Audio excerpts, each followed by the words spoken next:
कर रहे हैं। We are about to go, we are starting our first learning series today, जिसमें हम लोग अल्टरनेट इन्वेस्टमेंट में किस तरीके के प्रोडक्ट्स हैं, किस तरीके की इंडस्ट्री ग्रो कर रही है, उस पे हम लोग और आगे बात करते रहेंगे। तो today being the first presentation, first webinar जो हम लोग इस पे कर रहे हैं, तो I will be going very basic today and talking about that. तो इसके लिए आज हम लोग जो बात कर रहे हैं topic wise, that would be कि इन्वेस्टमेंट क्या होता है, नॉर्मल किसको हम लोग इन्वेस्टमेंट बोलते हैं, अल्टरनेट इन्वेस्टमेंट किसको बोलते हैं, और बेसिक 2-3 प्रोडक्ट्स हैं जिस पे हम लोग आज स्टार्ट करेंगे। तो लेट्स इमीडिएटली गोइंग अहेड। अगर एक नॉर्मल इंडिविजुअल को अगर मैं बोलूं व्हाट इज एन इन्वेस्टमेंट, एक सिंपल डेफिनेशन इन्वेस्टमेंट क्या होता है, तो इन्वेस्टमेंट का एक बेसिक सिंपल डेफिनेशन है कि इन्वेस्टमेंट इज समथिंग जहां पे मैं कुछ चीज बाय कर रहा हूं with a simple intention of generating income, income के साथ में एप्रिसिएशन, जहां पे मैं इन्फ्लेशन को बीट कर पाऊं। इन्फ्लेशन से ज्यादा एटलीस्ट अगर मैं 100 रुपया डाल रहा हूं तो 100 का ग्रेजुअली जो एप्रिसिएशन हो रहा है, 100 के पीछे जो वैल्यू बढ़ रही है 100 की, वो एटलीस्ट मार्केट के हिसाब से ग्रो करे। That's a very simple meaning of investment.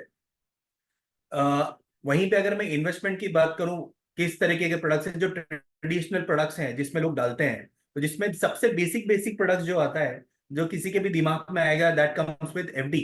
कि यार मेरे पास अगर ₹1,00,000 है, मैं कहाँ पे इन्वेस्ट करूं, मैं नॉर्मल अपने सेविंग्स अकाउंट में रखूं, घर पे कैश रखूं, या क्या करूं। तो सबसे बेसिक चीज आता है कि यार बैंक में अकाउंट खोलते हैं और बैंक में एक एफडी कर देते हैं। थोड़ा सा अगर मेरे को और कुछ है कि नहीं यार 5-6% नहीं चाहिए, थोड़ा सा और ऊपर चाहिए, तो क्या करूं, तो मैं गोल्ड ले लूंगा।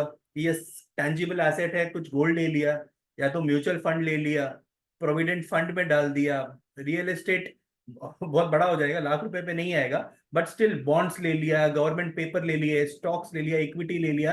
ये ट्रेडिशनल एसेट्स है, एक नॉर्मल इन्वेस्टर माइंडसेट कि यार अगर मेरे पास ₹1,00,000 है, सेव करना है, तो कहाँ सेव करूं। तो सेव करने के लिए या तो मैं अपने अकाउंट में रखूं, या तो मैंने इन्वेस्टमेंट किया। तो that is the normal product जिसको हम इन्वेस्टमेंट्स के थ्रू आता है। अभी ये प्रोडक्ट का एक कुछ जिसको हम लोग ट्रेडिशनल प्रोडक्ट्स बोलते हैं, ये प्रोडक्ट के हर कुछ कुछ रेस्ट्रिक्शंस है, कुछ लिमिटेशंस है। क्या है लिमिटेशंस, अगर मैं उसको सिंपल सिंपल वर्ड्स में क्लासिफाई करूं, 2 या 3 मेजर लिमिटेशंस है। जिसमें पहला आ जाता है कि जितने भी अपने ट्रेडिशनल प्रोडक्ट्स की मैं बात करता हूँ ना, जैसे अगर वो म्यूचुअल फंड हो गया, गोल्ड हो गया, स्टॉक्स हो गया, बॉन्ड्स हो गए, ये सब मार्केट डिपेंडेंट होते हैं मेजरली। तो इसके लिए वोलेटाइल होते हैं कि कल उठ के अगर कहीं पे वॉर चल रहा है, कल उठ के कुछ ऑयल क्राइसिस आ गया, या कहीं पे इलेक्शंस आ गए, या कुछ भी आ गया, कोई ब्लंडर हो गया, अर्थक्वेक आ गया, कोविड आ गया, कुछ आ गया, तो मार्केट्स अप्स एंड डाउन होते हैं। तो ये ट्रेडिशनल इन्वेस्टमेंट का प्रॉब्लम है। सेकंड, साइक्लिकल साइक्लिकल होते हैं। What I mean by cyclical, regular ups and downs expected होता है कि ग्रेजुअली अगर अभी ऊपर अच्छा चल रहा है तो कभी नीचे आ सकता है, जिसकी वजह से रिसेशंस का टाइम होता है जहां पे प्रोडक्ट्स ऊपर नीचे होते हैं। Last but most important part होता है कि अगर मैं एकदम बेसिक प्रोडक्ट की बात करूं, एफडी की बात करूं, ये product one of the safest होता है, रिस्क एकदम मिनिमम रिस्क के साथ होता है। बट इसका एक मेजर प्रॉब्लम होता है कि इन्फ्लेशन को बीट नहीं कर पाता। अभी इन्फ्लेशन से मेरा क्या बोलना है, इन्फ्लेशन से सिंपल मेरा बोलना यह है कि आज के टाइम पे अगर ₹100 में मैं कोई चीज खरीद सकता हूँ, ग्रेजुअली 1 साल के लिए अगर मैंने ₹100 को बैंक के एफडी में रखा है, तो मेरे को 6% दे रहा है, 60% दे रहा है, मतलब ₹100 मेरा 1 साल में ₹107 हो रहा है।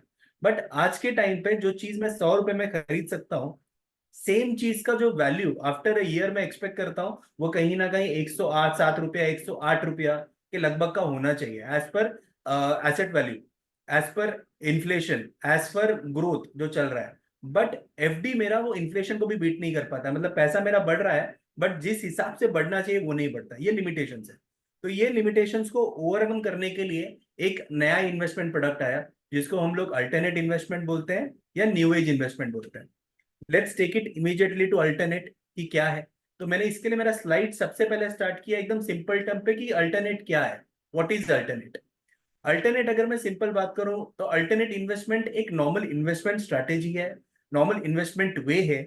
एक वो प्रोडक्ट है जो नॉर्मल बैंक एफडी जो होता है उससे थोड़ा सा रिस्की होता है। क्यों रिस्की होता है? बिकॉज बैंक एफडी सीधा सीधा क्या बोलता है कि एक बैंक है जिसके पीछे आरबीआई खड़ा है, जबकि even bank FD is a risky product, I won't say riskiest, but हाँ 100% कोई भी सिक्योर नहीं होता है, 0.001% का रिस्क होता है। तो that's the reason I said alternate is a bit riskier than a bank FD. But returns की अगर मैं बात करूं तो दिस आर दोज प्रोडक्ट्स जो हमेशा इन्फ्लेशन को बीट करेगा, जो मार्केट पे डिपेंडेंट नहीं है, which is less volatile. What does that I mean? Because ये सब डेट प्रोडक्ट्स हैं। तो मार्केट के साथ में मेजरली इंडिपेंडेंट प्रोडक्ट होते हैं कि कल उठ के अगर ये हो रहा है तो इसके वजह से वैसा होगा, मार्केट क्रैश हो गया तो ऐसा हो रहा है, नहीं, nothing is uncertain. Majority of the products what we will be talking about would be certain kind of products. क्या टाइप के, अभी इसमें अल्टरनेट इन्वेस्टमेंट में किस तरीके के प्रोडक्ट्स आते हैं, अगर मैं इस पे इमीडिएटली आता हूं तो सबसे बेसिक बेसिक प्रोडक्ट्स जिससे हम लोग स्टार्ट करेंगे, तो जिसमें सबसे पहला प्रोडक्ट आता है is a secure debt instrument.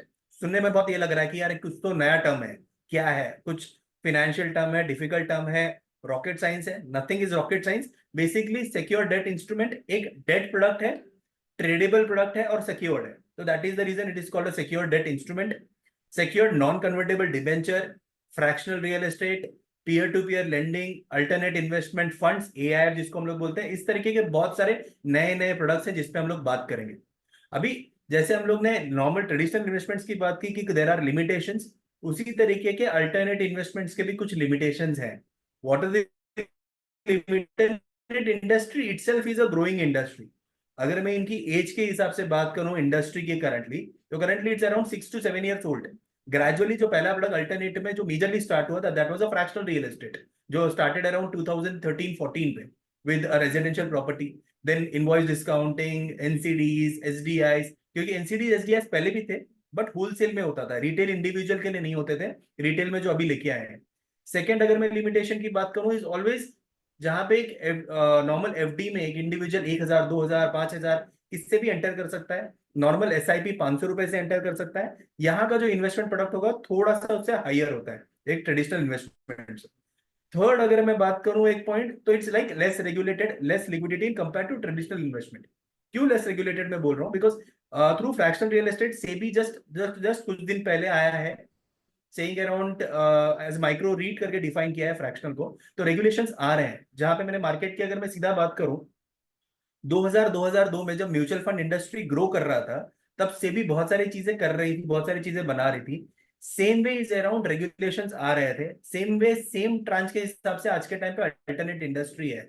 Gradually लोग आ रहे हैं, प्रोडक्ट्स आ रहे हैं, मैन्युफैक्चरर्स आ रहे हैं, प्लेटफॉर्म्स बन रहे हैं, and same way regulations grow कर रहा है। तो अगर मैं बोलूँ ये completely organise, completely with all protocols है, तो यस है। बट अगर मैं बोलूँ जिस तरीके से म्यूचुअल फंड इंडस्ट्री आज के टाइम पे ग्रो हो चुका है उस तरीके से है तो नहीं। बट उस तरीके पे definitely we see this industry coming up in next 3-4-5 years down the line. That is the reason I said कि ये कुछ लिमिटेशंस है जो अल्टरनेट इन्वेस्टमेंट्स के साथ होते हैं, प्रोडक्ट्स के साथ होते हैं।